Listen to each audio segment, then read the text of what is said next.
우리에게 주시는 하나님의 말씀은 창세기 23장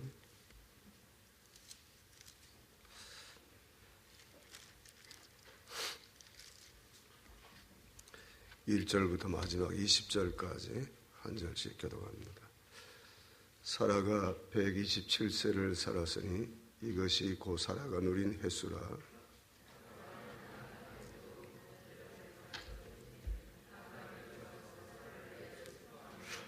그 시신 앞에서 일어나 나가서 헷 족속에게 말하 이르되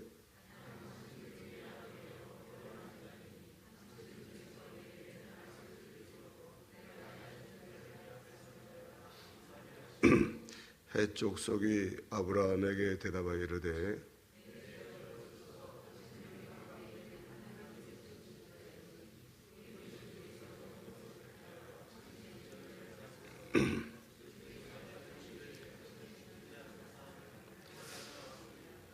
아브라함이 일어나 그 땅 주민 헷 족속을 향하여 몸을 굽히고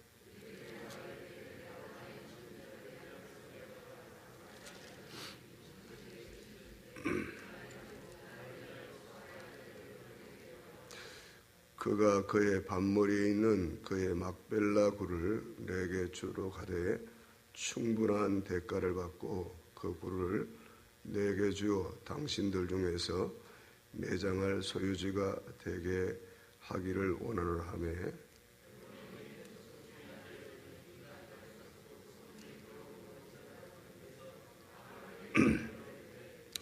내 주여 그리 마시고 내 말을 들으소서. 내가 그 밭을 당신에게 드리고 그 속의 굴도 내가 당신에게 드리되 내가 내 동족 앞에서 당신에게 드리오니 당신의 죽은 자를 장사하소서. 그 땅의 모든 백성이 듣는 데서 에브론에게 말하여 이르되 당신이 합당히 여기면 청하건대 내 말을 들으시오. 내가 그 밭값을 당신에게 주리니 당신은 내게서 받으시오. 내가 나의 죽은 자를 거기 장사하겠노라. 내 주여 내 말을 들으소서. 땅값은 은 400세겔이나 그것이 나와 당신 사이에 무슨 문제가 되리까? 당신의 죽은 자를 장사하소서.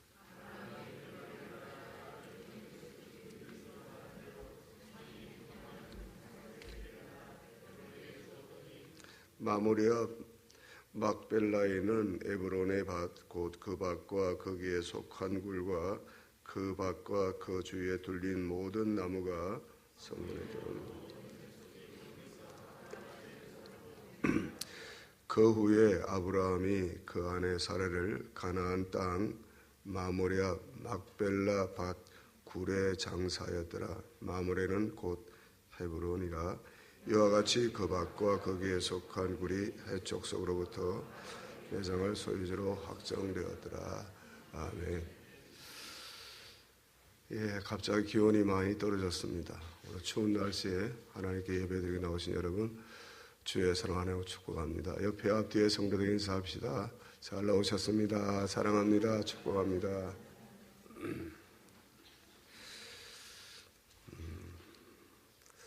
심리학 책을 보니까 돈을 쓰는 그 방식을 보면 어느 정도 그 사람의 심리를 알 수 있다.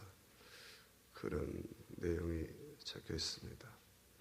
심리학 책은 제가 잘 보질 않는데 몇 달 전에 한 두 권을 사서 지금 보고 있습니다. 특히 여성들의 돈 쓰는 방식은 크게 두 가지 형태입니다. 알뜰형이 있죠. 경제관념이 정확하고 또 매달 수입의 규모를 상정해 놓고 그 가운데 생활비 그리고 어느 정도 저축할 것인가 결정을 정확히 하는 식으로 예산을 세워서 생활하는 그런 형태입니다. 이 알뜰형의 여성은 감정에 이끌려 충동 구매를 하거나 돈을 쓰지 않습니다. 꼭 필요한 물건을 구입할 때도 정말 오랫동안 고민하다가 어쩔 수 없이 꼭 필요하기 때문에 구입하는데, 그것이 자신의 의상이 되었든 가정의 생필품이 되었든 구입할 때도 오랫동안 고민하고, 그리고 이것저것 따져보고 결국은 최저가의 상품들을 구입하는 형태입니다. 그런 알뜰형을 만난 남자들은 그렇게 크게 염려할 건 없는 그런 스타일이죠. 두 번째로는 아주 왕창 쓰는 스타일인데, 여성들 가운데 이런 여성들은 조울질의 성격이 많고 허영심이 많다는 거죠. 여럿이 식당에서 음식을 먹고 났는데 오늘 서로 터치페이 서로 나누고 계산하자 해도 아니야, 오늘 내가 쏠 거야. 그럼 막 그냥 대책 없이 막 쏘는 여성들, 호기가 만만치 않죠. 이런 여성들은 심리학적으로 히스테리 성격도 있어서 거칠에 돈을 많이 씁니다. 유명 브랜드의 고가 옷이나 장식품으로 치장해서 남들에게 과시하기를 좋아하고, 취미생활은 진짜 취미인데 진짜 취미가 아니라 취미로 인해서 자신의 욕구불만을 충족하기 위해서 여러 취미생활에 취미로 무엇을 배우려고 하는 것이 아니라 남에게 드러내기 위해서 많은 취미가 아닌 그런 남에게 과시용으로 이것도 배우고 저것도 배우고 이것도 배우고 돈을 막 닥친 데 쓰는 겁니다. 해외여행을 갈 때도 푼푼히 돈을 저축해서 가는 것이 아니라 없으면 돈 빌려서라도 가는 그런 스타일인데, 이런 여성들의 속마음에는 어떤 욕구불만, 특별히 남편에게 대한 욕구불만이 강하게 심리학적으로 자리를 잡고 있기 때문입니다. 또 남편과 생긴 어떤 갈등이나 분노가 쌓일 때 홧김에 남편 보라는 듯이 바람을 피울 수는 없고, 평소에 사고 싶어 사지 못해 값비싼 물건들을 그것도 백화점에서 마구잡이로 쌓아들이는 이런 스타일입니다. 이런 스타일은 가정이 힘들죠. 가정 경제가 무너질 수밖에 없습니다. 우리 남편 여러분, 대개 아내는 어떻습니까? 어떤 형이십니까? 사라를 이야기하자면 사라는 정말 알뜰형의 여인이었습니다. 오늘 우리가 함께 읽은 창세기 23장은 아브라함의 아내 사라의 죽음과 그의 시신을 장사할 매장지를 준비하는 아브라함의 모습을 소개하고 있습니다. 아브라함과 사라가 몇 살 때 만나서 결혼을 해서 부부가 되고 가정을 이루었는지는 정확하게 알 수 없습니다. 본문은 아브라함의 아내 사라가 127세의 나이로 이 세상을 떠났다는 그런 내용을 기록하고 있습니다. 아브라함 75세 때, 아내 사라의 65세 때 본토와 친척과 아비집을 떠나, 즉 요즘 말하면 정든 조국, 고향을 떠나온 지 60여 년의 세월이 흘렀습니다. 만만치 않은 세월이 흘렀죠. 믿음의 사람이었고 특별히 하나님의 사명을 받았던 남편을 따라간다는 것은 쉬운 길이 아니었죠. 그 인생의 나그네 길이었고 또 개척의 길이었습니다. 조카로 때문에 형제간에 갈등을 빚기도 하고, 그를 살리기 위해서 전쟁에 뛰어드는 남편 때문에 남 모르는 그런 소가리를 사라가 참 많이 했죠. 자식이 없어서 자기 여종이었던 하갈에게 주모로서 참 견딜 수 없는 수모를 겪기도 하고 눈물로 수많은 밤을 지새우기도 했습니다. 그리고 남편 아브라함이 자기 목숨 부지하려고 자신을 누이라고 속이고 남의 남자 품에 2번씩이나 넘겨버렸습니다. 요즘 말하면 인신매매나 마찬가지입니다.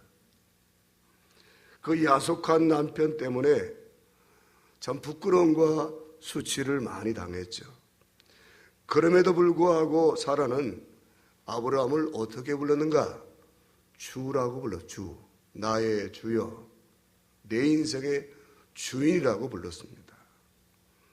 그런 사라의 시신 앞에 지금 아브라함이 그 죽음 앞에 시신을 부둥켜 안고 슬퍼하며 애통하는 모습을 본문은 소개하고 있습니다. 1절과 2절 말씀을 다시 읽습니다. 창세기 23장 시작. 사라가 127세를 살았으니 이것이 곧 사라가 누린 해수라.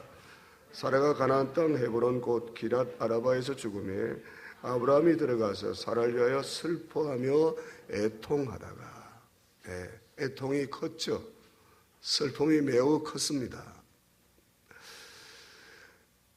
아브라함이 사랑하는 아내 사라의 시신을 부둥켜 안고 슬퍼하며 애통의 눈물을 흘렸던 상황을 묵상을 해봤습니다. 지난 한 주간 동안에 오늘 전할 말씀을 읽고 또 묵상하고 묵상해봤습니다. 그렇지는 않겠지만 제 사모가 사랑하는 아내가 나보다 먼저 이 세상을 떠난다면 그렇지는 않겠지만 제가 먼저 떠나야죠. 같이 가든지. 네, 만약에 그렇지는 않겠지만 만약에 사모가 나보다 먼저 떠난다면 나도 이렇게 할 수 있을까? 정말 슬퍼하고 부둥켜 안고 이렇게 통곡할 수 있을까 생각을 해봤습니다. 근데 괜히 마음이 슬퍼지는 거예요. 묵상을 하는데 괜히 마음이 슬퍼지는 거예요. 하나님, 그런 일이 있으면 결코 안 됩니다. 기도했습니다. 제보다 먼저 가면 안 되죠. 같이 가게 하시든지 제가 먼저 가게 해주시든지 그렇게 해주셔야지 제 아내가 먼저 가면 안 됩니다. 제가 그런 기도를 하게 되었습니다. 여러분 남편들은 어떻게 생각하십니까? 빨리 갔으면 좋겠어요?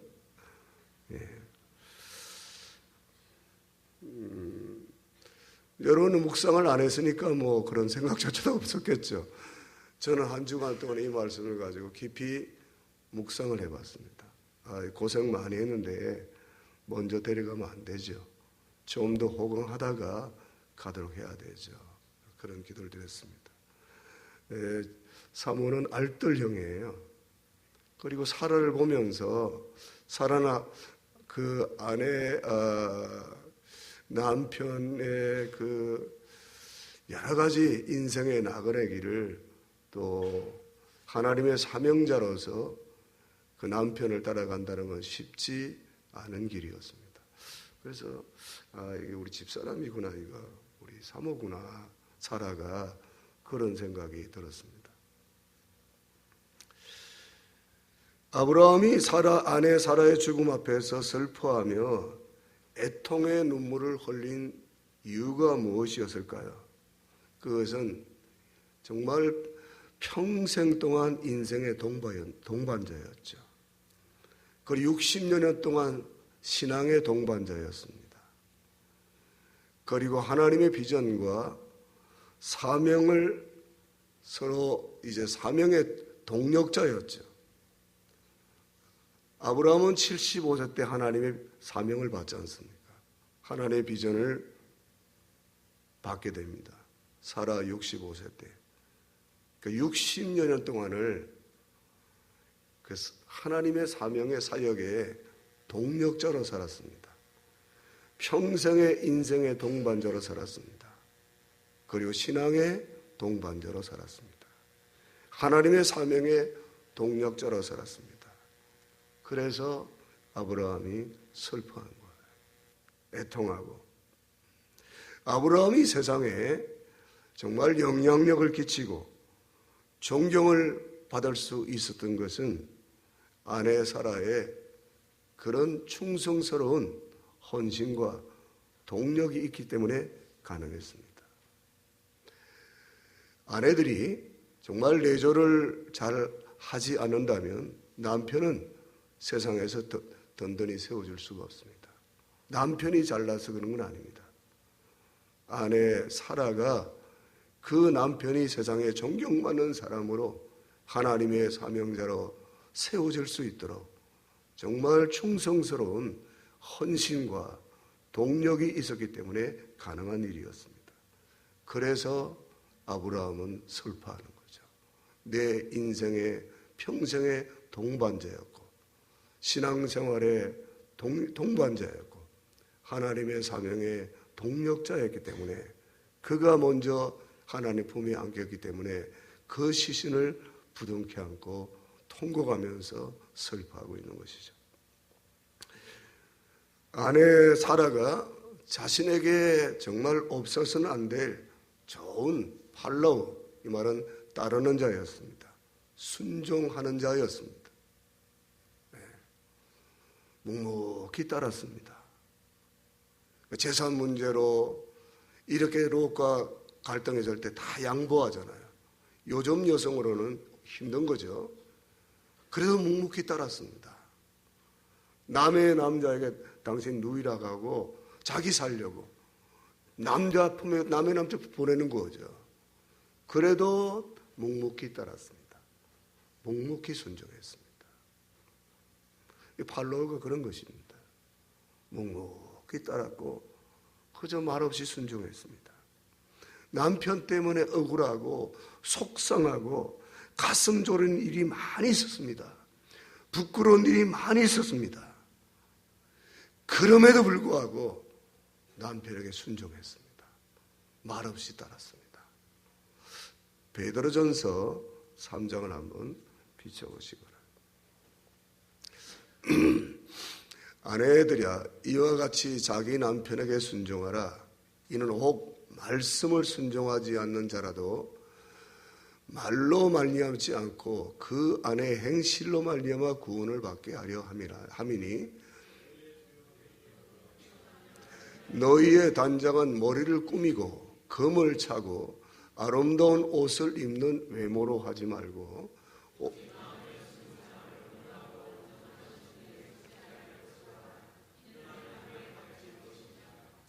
전에 하나님께 소망을 두었던 거룩한 부녀들도 이와 같이 자기 남편에게 순종함으로 자기를 단장하였나니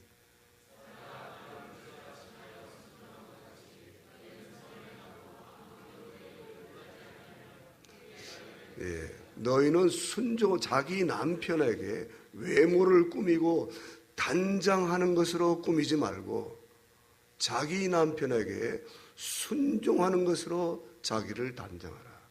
여인에게 가장 아름다운 것은 남편에게 순종하는 것입니다. 정말 아브라함 때문에 얼마나 사라가 고생을 많이 했습니까? 그럼에도 불구하고 주라고 순종했단 말입니다. 이 거룩한 분야라고. 7절은 말고 6절 다시요. 사라가 아브라함을 어떻게 해요? 주라 칭하여 순종한 같이. 그래서 그 아내를 부둥켜 안고 통곡하는 거예요. 그런 아내. 우리 여성 여러분, 오늘 이 말씀처럼 아브라함에게서 사라가 있었던 것처럼 여러분도 사라와 같은 그런 거룩하고 아름다운 여인, 그 여러분들이 정말 여러분을 두고 생각할 때마다 남편들이 고맙고 감사하고 그런 아내들로 살아가기를 주의 이름을 축복합니다. 아브라함이 그렇게 정말 하나님의 사명자로 세워지기까지 묵묵히 헌신했던 충성했던 사라가 있었습니다. 그래서 저도 우리 아내를 늘 생각할 때마다 또 이 말씀을 묵상할 때마다 우리 집사람이 진짜 사라 같은 여인이구나. 없어서는 안 될 중요한 진짜 팔로워예요. 말없이 어떤 중요한 결정을 할 때도 말이 없었어요. 당신이 알아서 하십시오. 목사님이 하나님께 집을 바칠 때도, 모든 걸 다 바칠 때도 절대 말하지 않아요. 기도하고 알아서 하세요. 전 따라가겠습니다. 언제나 순종형이었습니다. 한 번도 하나님께 뭘 하는데 거절한 거역한 적이 없습니다. 오직 순종하고 따라왔습니다. 이 여인의 아름다움은 여기 있는 거예요. 근데 여러분 그렇게 못하잖아요. 왜죠? 남편 믿어지지가 않으니까. 한두 번 속았습니까? 신뢰할 수 없기 때문에. 그래도 여러분 순종하셔야 됩니다. 아멘하는 분에게 복이 있을지. 두 번째, 사라의 죽음과 그의 그 사라의 죽음, 그 죽음이 주는 교훈이 무엇인가 하면, 사라는 아브라함보다 10살 아래입니다. 그런데 먼저 갔어요. 이건 우리에게 뭘 말합니까? 죽음에는 순서가 없습니다. 죽음에는, 그리고 죽음으로 끝나는 것이 아닙니다. 죽은 다음에는 무엇이 있습니까? 심판이 있습니다. 어떻게 살았는지. 첫째 심판은 예수 그리스도를 진심으로 믿었느냐 믿지 않느냐. 두 번째는 하나님 말씀대로 살았느냐 살지 않았느냐. 주님 지상 명령을 성취하며 살았느냐 살지 않았느냐. 거기에 따른 심판이 있습니다. 얼마나 많이 살았느냐, 얼마나 오래 살았느냐, 얼마나 많은 것을 가지고 살았느냐, 그건 중요하지 않습니다. 세상 사람들은 그걸 중요하게 여기죠. 그 예수님은 망했죠. 스데반도 망했죠. 33살 살았습니다. 그 세상 사람들의 관점 모두 망한 자들이죠. 예수님 아무것도 가진 것이 없습니다. 자기가 묻히는 무덤도 없었습니다. 제자들도 그랬습니다. 빈손 들고 갔다가 빈손을 갔습니다. 세상의 관점에서 보면 망한 사람들이었습니다. 하나님은 그런 것을 중요하게 여기지 않습니다. 하나님이 영원한 분입니다. 온 우주의 만물을 하나님의 것입니다. 그러니까 하나님은 저 사람이 얼마나 오래 살았느냐, 아무개가 얼마나 오래 살았느냐, 얼마나 많은 명예와 지위와 재산을 소유하며 살았느냐, 그거 하나님께는 관심이 없어요. 하나님께 소중한 것은 어떻게 살았느냐, 그게 중요한 거죠. 얼마나 오래 살았느냐, 얼마나 많은 것을 이루며 살았느냐, 그거 하나님 관심 없어요. 그가 어떤 삶을 살았는가.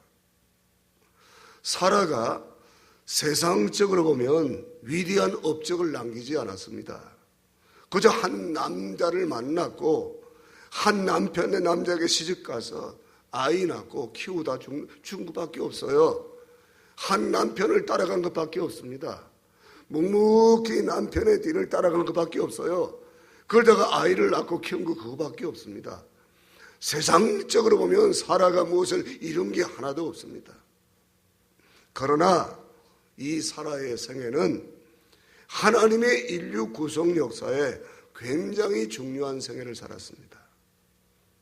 임신이 절대 불가능한 상태에서 90세의 나이에 하나님의 은혜로 이삭을 낳았습니다. 그리고 잘 양육했습니다. 이 이삭이 누구였습니까? 하나님의 약속을 일 씨앗이었습니다. 그 씨를 통해서 훗날 메시아의 신 예수 그리스도가 태어나게 되었습니다. 하나님의 계보를 이은 여인이었습니다. 사라가 세상적으로 보면 이런 것이 업적을 한 게 하나도 없습니다. 한 남편 만나서 결혼하고 한 남편만 바라보며 살았습니다. 아이나 키웠습니다. 세상적인 관점에서는 그가 무엇을 한 것이 없습니다. 그러나 하나님께 보면 대단히 중요한 일을 했습니다. 한마디로 사라는 하나님의 뜻을 이루며 하나님이 원하시는 삶을 살다 갔습니다. 할렐루야. 하나님께는 이게 중요한 거예요. 무슨 일을 많이 했느냐, 사회에서 세상에서 무슨 업적을 많이 이루느냐, 하나님 그런 데 관심이 없습니다. 하나님의 뜻을 이루고 하나님이 원하시는 삶을 살다 갔습니다. 얼마나 오래 살았느냐, 그게 중요한 게 아니라 짧게 살았지만 그것이 하나님의 뜻을 이루는 삶이었는가, 자기가 원하는 자기 마음의 삶을 살았는가, 그것을 하나님이 보시는 거죠. 얼마나 큰 일을 했느냐, 얼마나 많은 일을 했느냐, 그것은 하나님께 중요하지 않습니다. 하나님이 전능하신 하나님인데 뭐 커봤자 우리가 얼마나 크겠어요. 일해봤자 얼마나 많은 일을 하겠습니까? 전능하신 하나님 앞에 중요한 것은 하나님이 원하시는 삶을 살다 갔습니다. 우리 모두 하나님이 원하시는 그런 삶을 살다 가게 되기를 축복합니다. 하나님이 원하시는 삶을 살다 갔습니다. 이제 아브라함은 그 사랑하는 아내, 인생의 동반자여 사역의 동력자였던, 정말 말없이 묵묵히 따라줬던 그 아내의 시신을 이제 장례하기 위해서 이렇게 땅을 구하고자 하는데, 그 슬픔과 애통을 딛고 다시 일어나는 모습을 볼 수 있습니다. 2절과 3절 말씀을 같이 읽습니다. 시작. 사라가 가나안 땅 헤브론 곧 기랏 아르바의 죽음에 아브라함이 들어가 사라를 위하여 슬퍼하며 애통하다가 그 시신 앞에 일어나 헷 족속에게 말하 이르되, 이제 슬픔 속에 매몰될 수는 없지요. 계속 아내는 같지만 해야 될 일은 많이 있습니다. 하나님의 약속의 성취를 이루기 위해서 슬픔과 애통을 딛고 다시 아브라함이 일어나는 모습이 이제 본문에 소개되고 있습니다. 아브라함이 아내의 그 죽음 앞에서 그 상실의 아픔을 딛고 일어난 것은 하나님의 약속을 이루기 위한 사명이 있었기 때문입니다. 그래서 슬픔을 접고 아브라함이 다시 일어나게 된 거죠. 사도행전 14장에 보게 되면 루스드라에서 바울이 이제 복음을 전할 때 그 유대인, 요즘 말하는 테러리스트들이 떼거지로 이고니온에서부터 이제 그들이 조직을 해가지고 루스드라까지 습격해 오는 거죠. 그래서 수많은 무리들을 선동해가지고 바울 사도를 돌로 쳐서 죽이잖아요. 뭐 돌에 맞았으니 뭐 여러 사람이 돌로 쳤습니다. 그러니까 작은 돌이 아니라 큰 돌에 막 치는 거예요. 죽은 줄 알고 성 밖에 갖다 버리죠. 성 밖에. 그리고 이제 테러리스트들이 다 가고 떠나고 죽은 줄 알고 버리고, 나중에 그 바울의 제자들이 가서 시체 곁에 이렇게 둘러서 있잖아요. 죽은 줄 알고. 근데 그때 이제 바울 사도가 일어나는 거예요. 아마 피 묻은 그런 얼굴을 닦으면서 일어났겠죠. 그래서 그 피 묻은 그런 것들을 닦으면서 다시 일어나 루스드라 들어갑니다. 다시 그 성으로 들어갑니다. 왜 들어갑니까? 사도행전에 보게 되면 다시 들어가 복음을 전하는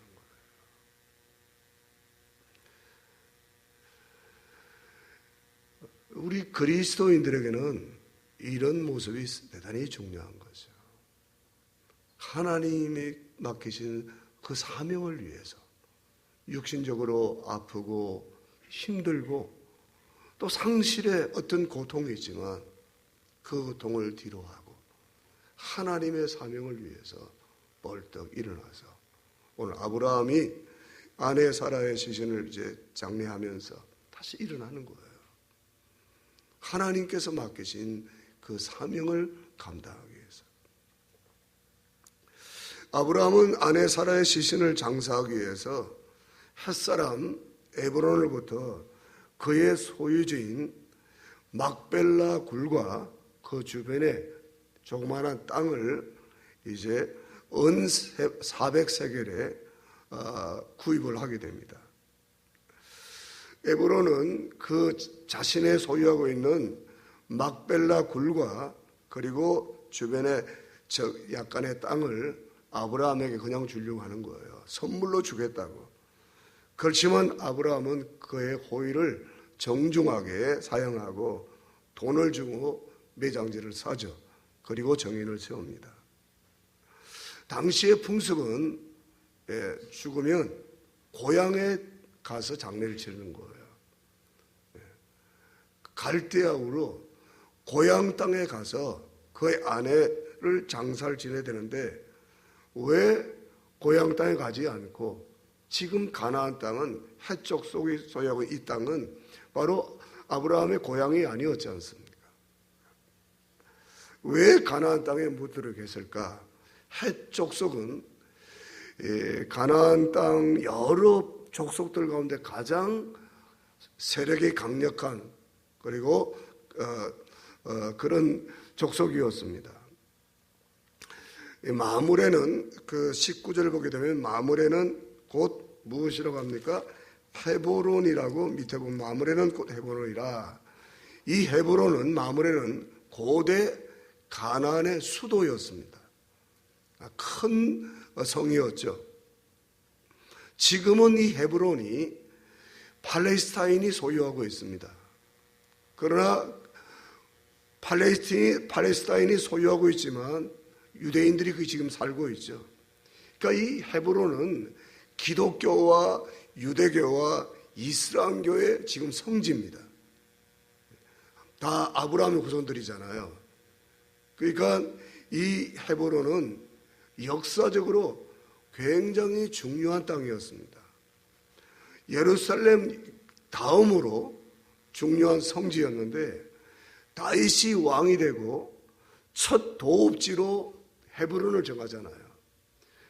거기서 예루살렘으로 옮길 때까지 7년 동안 이 헤브론이 다윗 왕국의 첫 번째 수도였습니다. 그만큼 이 역사적으로 중요한 곳이었습니다. 여호수아 14장에 갈렙이 유대의 지파 지도자였지 않습니까? 45년 동안 그가 가슴에 품었던 땅이 어딥니까?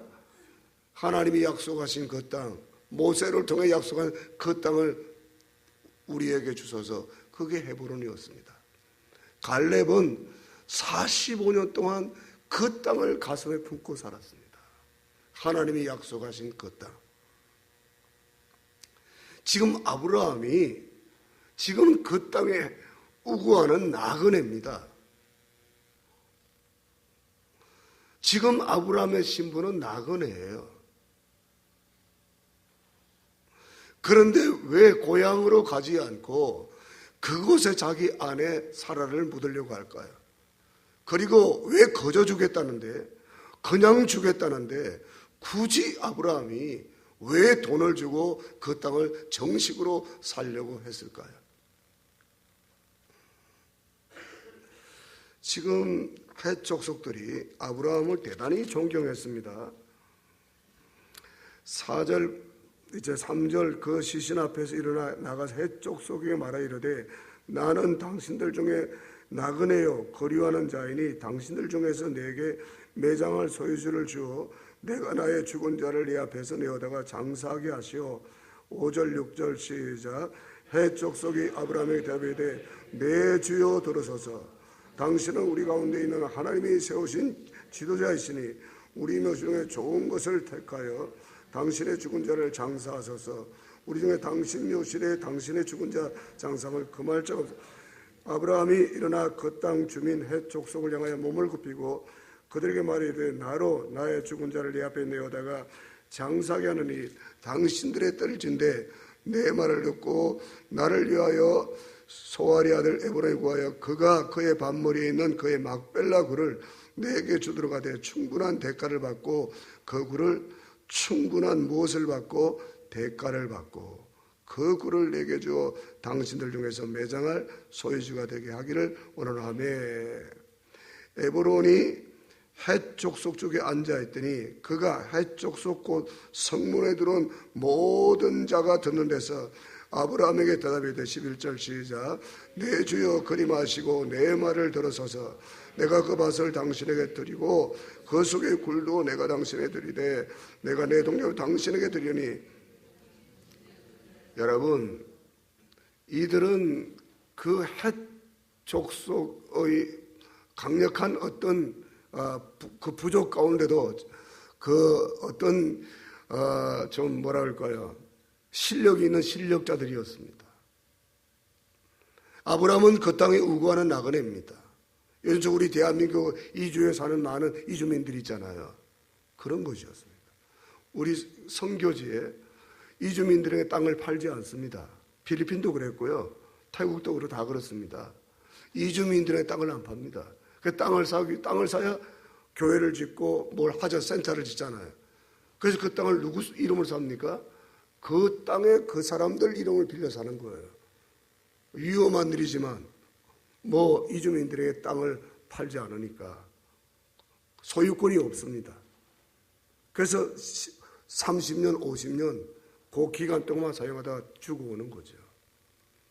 당신은 더더욱 그랬습니다. 그 아브라함은 그 땅에 거류하는 나그네였습니다. 그런데 거류하는 나그네였지만 그들이 내 주여, 내 주여. 아브라함을 얼마나 존경하였던지. 그러면서 당신은 우리 쪽에 있는 방백 지도자입니다. 우리의 지도자입니다. 하나님이 세우신 우리의 지도자입니다. 그래서 아브라함이 상당한 영향력이 있다는 걸 알 수가 있습니다. 거저주겠다는 거죠. 거저주겠다는데 아브라함은 상당한 대가를 지불하는 거죠. 그러면서 아브라함이 그들의 제의를 거절하고 이제 대가를 지불하고 이제 그 땅을 사게 됩니다. 19절과 20절 시작. 그 후에 아브라함이 그 아내 사라를 가나안 땅 마므랴 막벨라 발 굴에 장사했더라. 마므랴는 곧 헤브론이라. 이와 같이 그 밭과 거기에 속한 굴이 헷족서부터 아브라함이 매장을 나중에 아브라함과 이삭과 야곱도 여기에 묻히게 됩니다.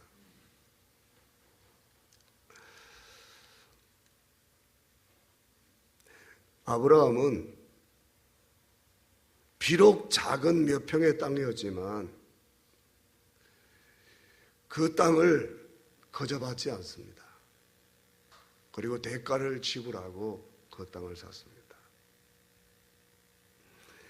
그 아브라함의 이런 행동은 오늘 우리에게서 어떤 교훈을 주냐면 하나님이 가나안 땅을 너와 너 후손에게 주겠다 약속했어요.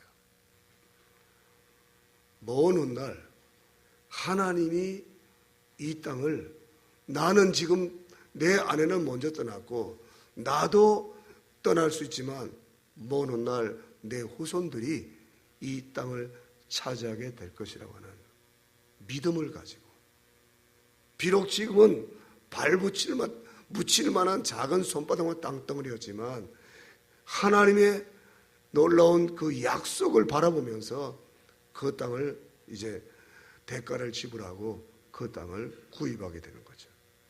다시 한번 9절 말씀을 같이 봅니다. 시작. 그가 그의 밭무리에 있는 그의 막벨라 굴을 내게 주도록 하되 충분한 대가를 받고 그 굴을 내게 주어 당신을 중에 매장할 소유주가 되게 하기를 원하노라. 여기서 우리가 이제 마지막으로 생각할 교훈이 있습니다. 모든 하나님의 일, 하나님의 위대한 역사는 저절로 우연히 이루어지지 않습니다. 누군가 대가를 지불하는 희생을 하나님이 받으시고 그 희생을 통해서 하나님의 위대한 역사가 일어나게 되는 줄 믿습니다. 심지 않고는 거두지 않습니다. 하나님의 원칙입니다. 누군가는 여러분 어느 누가 절로 예수님이 영접하지 않습니다. 어느 누가 절로 예수님을 영접하고 구원받는 것처럼 보이지만 그를 위해서 누군가 눈물의 씨앗을 뿌린 누군가 하나님의 심었던 자가 있었기 때문에 그가 구원을 받는 것이 그냥 되어지는 것이 없습니다. 자녀들도 마찬가지입니다. 자녀들이 그들의 인생이 형통하고 그들의 인생에 막힘이 없이 좋은 만남과 그리고 그들의 인생이 잘 풀려나갈 때 그것은 그 자녀들이 똑똑하고 잘나서 그런 게 아닙니다. 그 부모님들이, 선조들이 그들을 위해서 눈물의 기도로 심었기 때문에 하나님께서 위대한 역사를 보여줄 줄 믿습니다. 그게 하나님의 역사는 그런 것입니다. 예수님께서 하나님의 미랄로 대가를 지불하셨습니다. 자기 목숨을 하나님께 드렸습니다. 그 대가를 받으시고 인류 구원이라고 하는 놀라운 하나님의 역사를 이루게 하셨습니다. 여러분, 주일날 우리가 교회 와서 2부 예배 마치고 우리가 식사를 합니다. 그냥 주어지는 것입니까? 그냥 먹는 것처럼 보이지만 매주마다 그 음식을 마련하기 위해서 누군가 희생하고 헌신한 분들이 있습니다. 오늘 이렇게 우리가 편안하게 예배를 드릴 수 있는 것도 누군가 쓸고 닦고 또 차량으로 이동시키고 이런 수고와 희생을 통해서 우리는 편안하게 앉아서 예배 드리고 있지만 누군가 희생을 했기 때문에 오늘 우리가 편안하게 예배를 드리고 있는 줄 믿습니다. 누군가 희생을 했기 때문에 식당에서 주방에서 음식을 시장 가서 장만하기부터 시작해서 구입하는 것부터 시작해서 장만하고 수고하고 애쓰고 고민하고 이번 주에는 뭘 할까 맨날 해놓으면 맛없다고 하는데 뭘 할까 뭐 이러면서 고민하고 갈등하면서 힘든 가운데 토요일날 쉬지도 못하고 누군가 희생을 했기 때문에 그래요. 예배드린 것도 영상과 음향과 조명이나 차량이나 이 모든 것들을 누군가 희생을 했기 때문에 교회도 아침부터 새벽부터 가지고 우리 한정님이나 두 분 집사님들이 빗자루로 쓸고 닦고 다 이러십니다. 주중에도 마찬가지고 여러분들의 희생과 헌신이 있기 때문에 이렇게 우리가 예배를 드리는 거죠. 다시 말씀드립니다. 가나안 땅 그냥 주지 않았어요. 아브라함이 눈물로 심었습니다. 자기만 생각하지 않았고요. 먼 날 후손들에게 하나님께서 이 땅을 줄 줄 믿고 대가를 지불한 거예요. 대가 지불 없이 하나님의 위대한 역사는 이루어질 수가 없습니다. 할 일 없어 저희들이 와서 새벽마다 저녁에 기도합니까? 할 일이 없어 기도합니까? 우리도 할 일 많죠. 저희도 쉬고 싶고 다니고 싶고 할 일 많죠. 할 일이 없어 새벽에 와서 밤에 와서 이렇게 매일같이 기도합니까? 그 대가를 지불하는 거예요. 다음 세대를 위해서, 내 사랑하는 자녀들을 위해서 하나님께 심는 거죠. 물질도 얼마나 정말 귀합니까? 때로는 아깝죠. 그래도 그 소중한 11조를 비롯해 11조는 우리 게 아니죠. 감상금이나 성경금이나 할 일이 없어 드립니까? 쓸 데가 없어서. 다 심는 거, 이거 다 심는 거. 하나님께 대가를 지불하는 거예요. 많이 심는 자는 많이 거두고 적게 심는 자는 적게 거두고 그게 하나님의 원리입니다. 계시록 8장을 한번 봐주시기 바랍니다. 시작.